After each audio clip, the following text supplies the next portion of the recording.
কলকাতার কিছু জায়গা শুধু বিল্ডিং নয়, দে আর লিটারেলি টাইম ক্যাপসিউলস।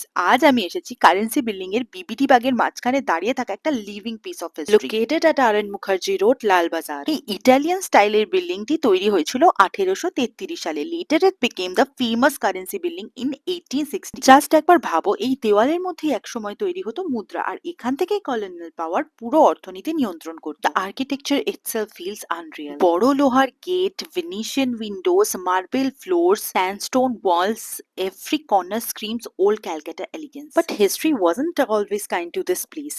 1996 সালে বিল্ডিংটা প্রায় ডেমোলিশ হয়ে যাচ্ছিল। Thankfully, Calcutta Municipal Corporation stepped in and saved this iconic structure. Later, ASI restored it beautifully. আর আজ এই জায়গাটি পরিবর্তিত হয়েছে into a cultural space where history meets art. এই ঐতিহাসিক হলের মধ্যেই তোমরা খুঁজে পাবে artwork by legends like Rabindranath Tagore, Abanindranath Tagore, Jamini Roy, Nandalal Bose, আরো অনেকের। One of the most emotional part for me was the Bengal famine artwork. The pain in those sketches honestly stays with you. আর আমার গুগল ঘেটে সংগ্রহ করা একটা হিডেন ডিটেল, মিউজিয়ামের ভিতরে এখনো সেই মেটাল লাইন ওয়ালড ওয়ালস আছে যেখানে একসময় টাকা রাখা হতো। This place is not just a museum anymore. It's proof that Calcutta never forgets its past. It preserves it beautifully.